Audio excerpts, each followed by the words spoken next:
Assalamualaikum warahmatullahi wabarakatuh. Halo semuanya. Halo, kita dari kelompok 2 dari mata kuliah pembelajaran terpadu. Kita di sini lagi di SDN Cipinang Melayu 07. Kita di sini mau melakukan observasi ya teman-teman tentang modul pembelajaran bersama Bu siapa sih? Bu Linda dari kelas 4. Yeay. Ikutin kita terus. Ayo mau gak permen? Di sana ada yang merasa sedih hari ini? Tidak. Ada yang merasa kecewa hari ini? Iya. Oh, kenapa Aska? Itu ibu saya tiap hari kalau pergi kerja malam tuh selalu pergi mulu. Jadi hari ini perasaannya bersedih karena selalu ditinggal orang tuanya. Iya. Oh gitu. Ya lain kali nanti bilang sama orang tuanya kalau pulang jangan terlalu malam ya. Siap Aska?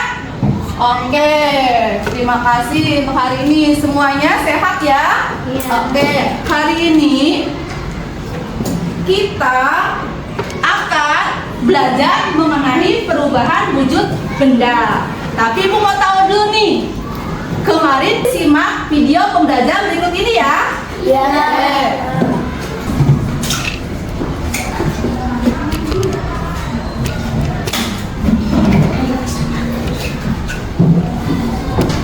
Oke, sebelum menyimak video pelajarannya, Bu Guru sampaikan dulu tujuan pelajaran hari ini setelah kalian belajar tentang perubahan wujud benda.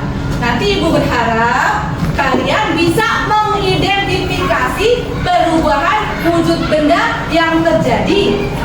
Kemudian nanti Ibu berharap kalian juga menjelaskan mengapa perubahan itu terjadi dan diakibatkan oleh apa perubahan itu terjadi, ya. Anak-anak selanjutnya yaitu membeku. Membeku adalah bentuk perubahan wujud yang terjadi pada benda cair menjadi benda padat. Perubahan wujud membeku bisa dikatakan kebalikan dari mencair. Contohnya pada saat kita membuat agar-agar, adonan agar-agar mulanya cair kemudian membeku. Contoh lainnya yaitu membekukan air di freezer menjadi es batu atau membekukan bahan cair lainnya. Berikut Visual. Kurang. Oke, baik, boleh dibagikan, diambil satu-satu.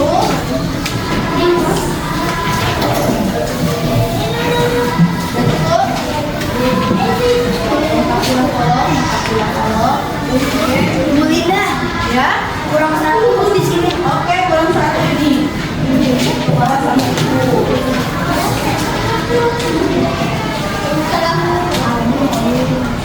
Gambarnya.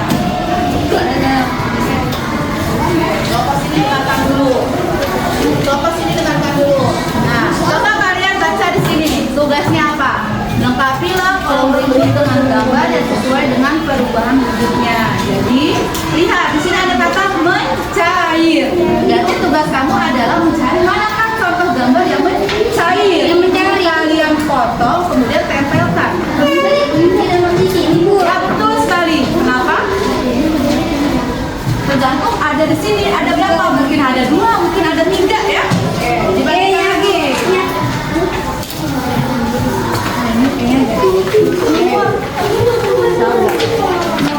Ibu saya. Ada lagi yang belum dapat? Tapi jangan salah ya, Bu. Jangan salah. Oke. Cuma ada 2. Yang di sini apa? Coba lihat ceritanya di situ.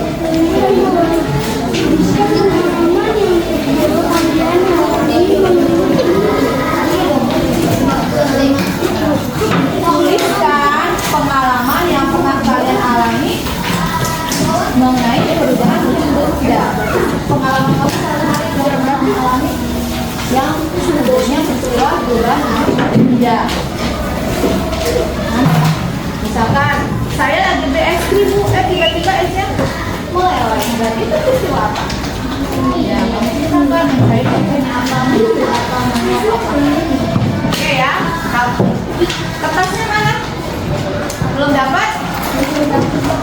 dapat nanti juga ambil. Sebentar ya.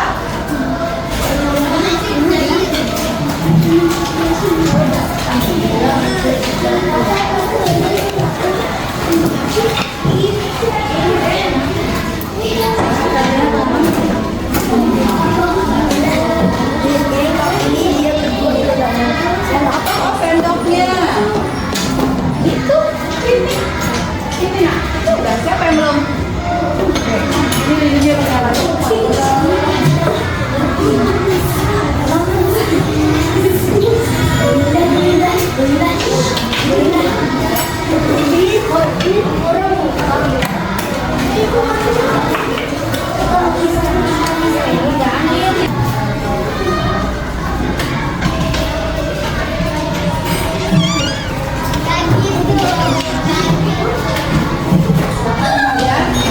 Simak sesuai dengan langkah-langkah yang ada di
Tuti, dari Guru SD Cipinang Melayu 07. Saya mengajar di kelas 4 C. Saya berada di 07 ini dari tahun 2010 sampai sekarang udah berapa tahun? Udah 4 tahun, 5 tahun, 4 tahun. Lebih dong dari 2010. Udah 14 tahun. Oh iya ya, dari Masya Allah. saya ngecek dari Alhamdulillah dari masih honor sampai sekarang alhamdulillah udah satu biasa.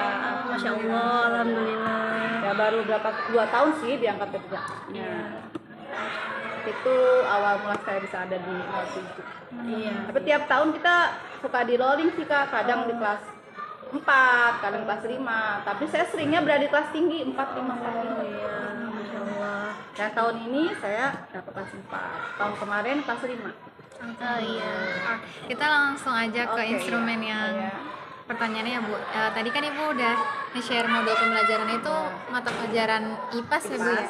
Nah di modulnya itu tuh Ibu ngeterapin model pembelajaran juga nggak sih Bu?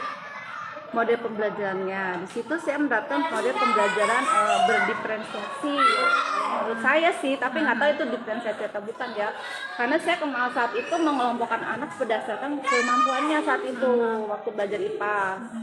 Yang kemampuannya saya menurut saya kurang ya saya kelompokin, yang menurutnya bagus ya di kelompok yang berbeda, yang sedang ya di kelompok yang sesuai. Begitu pula dengan kalau untuk penyampaian materi saya salah klasikan nih sama-sama untuk yang mereka itu. Tapi pada saat tugasnya, latihannya baru saya bedain seperti itu. Berarti terus Ibu milih model pembelajaran berdiferensiasi itu kenapa alasannya Bu? Kan karena model pembelajaran banyak ya Bu, ada inquiry, PJBL, PBL gitu. Karena ya tadi Kak, berdasarkan kemampuan anak, tugas anak, kalau kita pakai yang ini kayaknya nggak mampu nih gitu. Kayaknya yang lebih rendah aja deh supaya dia bisa mengerjakan latihan-latihan yang seperti itu. Kalau disamain semua anak jadi malah, Bu ini gimana, Iya Bu ini sih. gimana, Bu saya malah pusing Pusing. sendiri gitu. Kalau berdasarkan kemampuan dia kan dia anteng duduk mengerjakan karena dia mampu gitu. Nyesuaiin benar. Terus untuk strategi pembelajaran, nah Ibu ada nggak strategi pembelajaran dalam modul IPAS? Strateginya saya sih mengikuti yang ada di modul ajar aja Kak, kalau untuk strategi-strateginya sesuai yang di situ. Atau Ibu biasanya nerapinnya tuh biar pembelajarannya tuh buat anaknya tuh jadi minat atau seru itu gimana Bu? Saya menambahkan kayak game di dalam permainan itu, menambahkan video-video pembelajarannya. Nggak monoton saya Teks ceramah gitu? Iya, kontekstual. ceramah. Saya jarang sih Kak ceramah. Saya seringnya lebih senang nampilin media pembelajarannya di layar gitu. Jadi anak nyimak sendiri. Pakai video Pakai video pembelajarannya. Kemudian saya selipin game, seringnya word gitu kan, puisis. Tapi secara berjamaah di papan tulis. Jadi kayak bergantian nih siapa yang bisa? Saya gitu kan gitu. Kalau word kadang kita berkelompok gitu ke depan, bergantian satu-satu gitu. Jadi ngerjainnya kalau kayak kuis itu sama-sama di papan tulis gitu atau Di satu-satu maju? layar satu-satu maju. Jadi berkelompok nih. Berkelompok. Satu kelompok dulu maju dengan soal yang tulisan ada berapa soal tuh. Jadi Iya. bergiliran satu orang satu gitu. Hanya untuk menguji kemampuannya aja, bukan berarti nilai ini dapat 10 enggak. Kemampuan dia sampai di mana gitu. Dengan soal-soal seperti itu. Kadang kalau tanya jawab kita langsung gini kan ada yang jawab ada yang enggak. Iya. Ada yang pasif gitu ya, ada diem yang aja. pasif. Ada yang ya cuma gitu-gitu aja tuh, cuma duduk nulis. Bener-bener Tapi Bu. kalau dengan itu kan karena kita maju ke depan, anak-anak jadi harus kan dia menjawab apa ini ya gitu. Jadi lebih seru. Jadi dia lebih berpikir yang udah dia dapat tadi disampaikan. Untuk sumber belajarnya Ibu biasanya pakai dari mana? Saya cuma satu sumber belajar nih yang sering saya pakai, buku apa ini ya? Nggak bawa. Dari Kemendikbud apa Bu? Iya, Kemendikbud. Yang barunya ya Bu? Kemendikbud. Ya paling cari referensinya dari Google aja, oh di iya. internet, YouTube. Iya, ada gitu aja e-booknya juga ya, referensinya, Bu? tambahannya. Nah terus Ibu biasanya kalau sumber belajar lebih suka digital atau yang non digital gitu? Saya dua-duanya saya pakai Kak. Dua-duanya pakai. Dua-duanya, baik digital maupun itu saya matching ya dua-duanya buat ini. Soalnya kalau di buku terkadang saya juga agak males juga suka bacanya ya. Kadang saya sendiri juga suka lebih baik ke YouTube dulu gitu. Oh iya. Tanpa menggunakan teknologi, bagaimana cara mengatasi kendala aksesibilitas bagi siswa yang tidak memiliki perangkat pekerjaan? Oh, kalau untuk media perangkat, saya kan memang di sini terkadang pengaruhnya internet ya. Internet karena suka kendalanya. Tapi saya kadang mengatasinya, saya download dulu, saya buka videonya, saya download, saya save, lalu saya tampilkan. Offline gitu ya, Bu? Offline. Ya untuk kalau game ya saya menunggu internetnya lancar lagi baru bermain game. Kalau enggak terkadang pakai lembaran kertas juga saya buat main game juga bisa. Ada nggak Bu hambatan dan kesulitan dalam pembelajaran dan inovasi apa yang Ibu pakai setelah itu? Kalau untuk hambatan ya pasti ada ya Kak. Apalagi di kelas saya ini terdapat ada anak yang belum lancar membaca. Di kelas saya ini ada anak yang belum baca. Terus juga ada anak-anak yang apa ya? Jadi dibilang tuh dia ngerti atau tidak nggak paham ya. Jadi kita tanya diem, kita apapun dia serba diem. Kita tanya pun nggak bakal jawab. Itu apa punya keterlambatan gitu? Tapi kalau dilihat dari secara nyata anaknya kayak normal kan. Tapi itu kalau kita tanya pun nggak jawab, kita tanya bisa pun diem. Sampai kita bercandain pun nggak ada ketawa, nggak ada apa, cukup diem aja. Jadi kita Sama teman sebayanya, Bu? sama Kak, sama juga sama temannya pun sama. Paling ada teman satu ya emang posisi sama diem juga temannya dua-duanya jadi sama-sama diem. Nggak tahu dia seperti apa, jadi nggak ya saya mengatasinya ya dengan mendekati aja lah ya. Diam di apa pelan-pelan gitu. Tapi tetap aja Kak saya belum berhasil untuk mengatasi orang-orang itu. Itu udah pernah coba konsultasi sama orang tuanya atau belum sama anak-anak? Sudah, untuk konsultasi orang tuanya sudah. Itu gimana Bu? Kalau di rumah Gitu. Ya untuk kata orang tuanya sih memang anaknya diem Bu gitu. Memang anaknya diem Bu, tapi kalau di rumah sih main sama teman-temannya. Tapi kalau di sekolah dia nggak mainnya dengan dua anak itu aja, dua-duanya pendiam ya. Jadi kalau kita sudah saya mau main sih nggak punya dia tetap bagus ya nggak jawab sih karena cuma diem aja. Diem aja. Kalau yang maaf Bu yang belum bisa baca itu berarti Ibu menyesuaikan dengan kemampuan dia dulu. Nah, untuk yang belum bisa baca itu untuk belajar sih saya klasikal ya sama-sama. Cuman terkadang saya selipin waktu untuk ngajarin dia baca. Tapi anak itu kalau untuk tanya jawab secara lisan dia bisa Kak. Lancar ya, Bu? Ya, bisa lancar, bisa jawab juga apa yang saya tanyain. Cuman kalau untuk membaca dia kesulitan. Iya. Jadi solusinya ya kadang lisan aja sama dia sama soalnya gitu, nggak pakai kertas. Menurut Ibu, belajar yang efektif dan efisien itu seperti apa? Belajar yang efektif dan efisien ya belajar ya sesuai dengan porsinya anak-anak aja, jangan berlebihan, jangan apa namanya kalau saya sendiri nih ya, karena saya kan mendapatkan waktu belajar untuk kelas saya itu siang, jadi waktu belajarnya agak sedikit, jadi apa yang saya sampaikan itu waktunya kurang. Kalau untuk yang pagi itu karena jam belajar cukup, mungkin mereka tidak Nggak terganggu waktu belajarnya cukup untuk efektif. Sedangkan kami tuh yang siang itu waktu efektifnya agak kurang karena waktu jam belajarnya agak berbeda dengan yang pagi. Kalau siang itu dari jam berapa sampai jam berapa? Dari jam 12 sampai jam 4. Jam iya. Kalau anak SD kurang ya jam itu ya. Pagi-paginya mungkin nggak mungkin belajar, soalnya itu udah keburu capek. Iya, jadi nggak efektifnya gitu. Sedangkan di rumah dia udah bermain kan, udah capek, lelah. Ke sekolah ya juga udah nggak ada semangat dan motivasi dia buat belajar. Karena udah siang nih. Udah siang, udah nggak ada. Terkadang tuh Kak, mereka pun udah siang seperti itu masih ada anak-anak yang belum makan. Ya Allah, makan siang. Jadi ya itu kendalanya ya dia mudul di rumah. Jadi kayaknya kurang efektif kalau kamu yang sekolah siang gitu. Tapi kalau untuk waktu tetap sama ya Bu, 2 JP semua kalau yang siang? Kalau untuk itu waktu ya sama 2 JP. Cuma kamu terkendala kadang nggak cukup. Oh jadi nggak full? Nggak full. Ada aja yang kepotong gitu? Ada aja yang kepotong. Jadi ada satu pelajaran dia yang kelewat. Dalam satu hari jadwal kita 3, paling kadang 2 yang bisa disampaikan. Kalau gitu dibebanin ke hari selanjutnya atau gimana? Kalau Untuk yang kepotong itu, iya, jadi kita kerjanya di gitu. Karena saya di selang-seling gitu. Maksudnya hari ini sampai di pelajaran ini, berarti yang ini kita close, kita ganti yang kemarin nggak masuk gitu. Boleh tidak jelaskan beberapa gaya belajar siswa? Gaya belajar siswa. Gaya belajar Ibu kan, tahu aja. ya ibu tahu kan kayak gaya belajar siswa kan ada yang visual, yang audio, ada yang kinestetik kayak gitu. Di murid ibu ada nggak sih yang kayak gitu? Ada kak, ada yang senangnya pakai video, yang senangnya gambar, yang senangnya yang pakai saya ngomong pun ada. Ada anak-anak pun yang kalau kita udah nikah, kita dari jam masuk nih kita udah menampilkan video gitu ya. Itu kan video pembelajaran ya padahal ya. Tapi menurut anak itu belum belajar. Mereka bilang belum belajar, Bu, kita kapan belajarnya? Jadi mereka tuh belajar itu kalau yang namanya menulis, mengerjakan sesuatu itu dia baru belajar, Kak. Kalau kita video, kita tanya jawab segala macam, main game itu dia belum belajar katanya.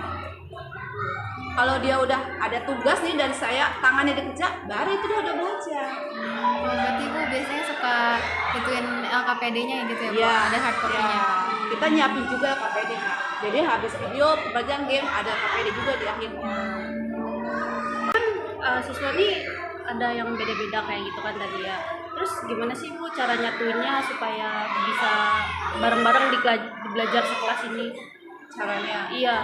ya memang kan anak berbeda-beda ya. Ada yang saya bilang tadi, ada yang diem, ada yang nggak bisa diem, ada yang ya beda-beda ya. Caranya ya dengan pokoknya kalau kamu mau belajar, kamu harus ikuti, harus tenang. Kalau nggak tenang, temannya kasihan nih terganggu, ya seperti itu. Pokoknya ya gimana cara kita bisa mengatasi? Ya kita sebagai guru harus punya apa ya cara untuk menangani anak-anak yang berbeda-beda itu, Kak. Nanti itu dengan sendirinya tuh kita punya ide sendiri loh. Nggak bisa kita nanti kalian saya begini ya nggak bisa, Kak. Dia secara spontan aja tuh kita kadang ini kayaknya harus kayak gini nih anak supaya bisa ngikutin belajar nih gitu. Jadi nanti nggak kembali. Ibu inget gak sih apa sih cara spontan itu? Ada yang diinget gak sih Ibu? Saya? Iya. Ya kadang nih misalkan ini kayaknya nih nggak bisa nih kalau kayak gini nih harusnya kayak diganti nih caranya. Itu ada aja misalkan nih saya dengan cara ngasih tugas nih dengan dia bekerja kelompok kayaknya nggak berjalan nih, dia nggak kerjasama dengan baik nih. Ya udah saya alihin aja, saya ubah langsung, ya udah kerjanya sendiri-sendiri aja kalau seperti itu emang kamu nggak bisa bekerja sama. Kadang kebalikannya juga, kalau kerja sendiri kayaknya dia agak kesulitan ya, padahal kita udah di modulnya udah persiapannya buat kelompok. Tapi ternyata di kelas nggak bisa nih, ya udah saya ubah. Kebalikannya lah seperti itu. Makanya kalau kita udah merencanakan sesuatu tapi di lapangan kan nggak Iya, tahu nanti nggak ke depannya tahu. kayak apa ya. Sesuai yang kita udah rencana seperti itu ternyata nggak jalan, ya udah kita alih strategi aja gimana cara supaya berhasil gitu. Kalau modul aja nggak jadi patokan kalau saya. Terus kita mau tanya saran dong Bu buat kita nanti ke depannya. Kita kan sebagai mahasiswa nih, insya Allah ke depannya kita juga mau jadi guru seperti ini. Ya udah pasti ya jurusannya yang diambil kan itu ya. Ya saran saya sih ya ikuti kuliah perkuliahan dengan baik sesuai jadwal ya. Apa ya? Kalau ngajar harus gimana gitu ya. Ya sesuai hati nurani. Kalau jadi seorang guru itu harus sesuai hati nurani. Kalau nggak hati nurani nggak bisa kayak gitu. Nggak bisa mendalami, menjiwai ya ke anak-anak. Jadi berbeda dari hati nurani panggilan. Kalau nggak panggilan nggak bakal bisa. Kalau menurut saya seperti itu. Jadi ya kakak ya harus dari hati nurani dulu kalau mau jadi seorang guru. Karena nanti kalau udah terjun di lapangan itu nggak bisa kebayang deh. Nanti apa ya kalau ketemu anak-anak yang ABK? Tapi di sini ada nggak? Ada aja, Kak. Tadi salah satunya tuh, itu salah satunya anak yang ABK. Nggak bisa diem lah kemana-mana. Ada juga yang ABK-nya suka teriak-teriak juga di kelas ada. Kita tuh adik kelas 1 ada 3 dalam satu kelas. Masya Allah. Terus gimana ya? Kan gurunya cuma satu Bu yang ngajarin. Ya kalau dari gurunya sih bilang ya saya kalau dia mau itu ya udah kita biarkan aja. Nanti juga dia akan ikut sendirinya. Tapi mengganggu proses pembelajaran juga sih kalau kayak gitu. Ya mengganggu mungkin. Tapi tetap dilanjutin gitu ya. Tetap dilanjutin ya. Jadi anak-anak kalau udah terbiasa kan mereka nggak akan terganggu. Jadi Mungkin awal-awal mungkin ya, kalau awal-awal mungkin iya ini siapa gitu, tapi sekarang udah kayak ini aja kelas 4 kan ada ya tadi tuh itu dia tuh lagi belajar ya semua dia mau sini pindah ke kelas siapa gitu masuk kelas mana masuk kelas tiba-tiba dia mainin kipas di kelas kita tuh kelas temennya, tapi karena teman-teman yang kelas lain pun udah terbiasa, dia pun udah biarin aja, nggak ada masalah. Ya, terima kasih ya Ibu, makasih udah menjawab pertanyaan kita dengan sangat antusias. Maaf kalau mengganggu waktunya. Nama aku Sainur Rahman. Bisa bisa dipanggil Hanan. Kelas 4C. sekolah ini namanya apa? SDN Cipinang Melayu 07 pagi. Nah kan kamu sekolah di sini. Terus apa sih yang kamu sukai di sekolah ini? Kenapa kamu sekolah di sini gitu? Karena sekolah ini itu favorit juga di kalangan, terus dia juga pesta-pestanya seru, banyak lomba gitu. Cita-cita kamu di masa depan itu apa sih? Menjadi dokter. Oh dokter, amin ya, semoga terlancar. Nih, apa sih yang kamu nikmati nih saat belajar gitu? Yang aku nikmatin saat belajar itu kayak mencari ilmu, terus biasanya kalau sudah belajar itu kayak pada ngajakin main kayak gitu-gitu. Nih saat belajar kan pasti ada tugas kan ya. Terus perasaan kamu saat menyelesaikan tugas apa sih? Gimana rasanya gitu? Gimana ya, kayak seneng banget tapi juga bisa kayak marah. Marah karena susah gitu Iya, jawabannya. karena susah. Pertanyaannya jawab susah gitu. Oh gitu. Nah, kendala pas kamu belajar itu apa? Biasanya kayak susah dimengerti gitu. Bisa dimengerti. Terus gurunya juga susah kayak ngejelasinnya. Aku mau nanya, kamu lebih nyaman belajar sambil bergerak atau praktek? Praktek. Kenapa? Soalnya kayak dia lebih mengerti gitu. Terus kayak nyaman gitu loh.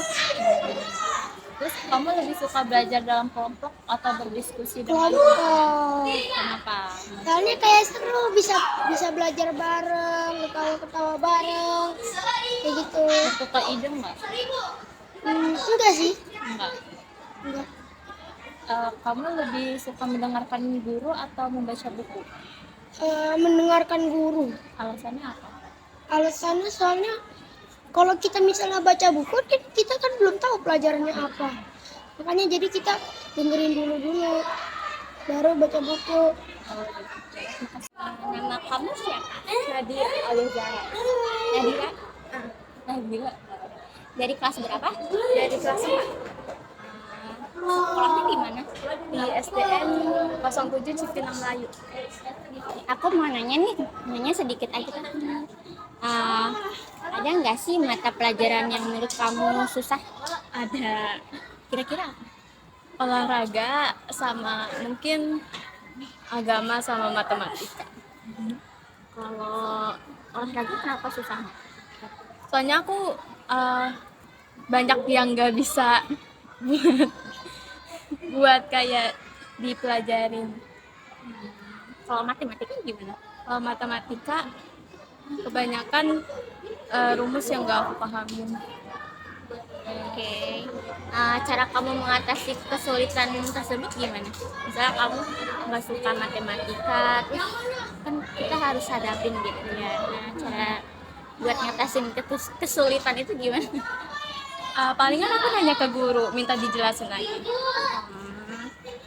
Kamu keberatan nggak kalau misalnya kamu dikasih tugas yang banyak banget, Keberatan pastinya.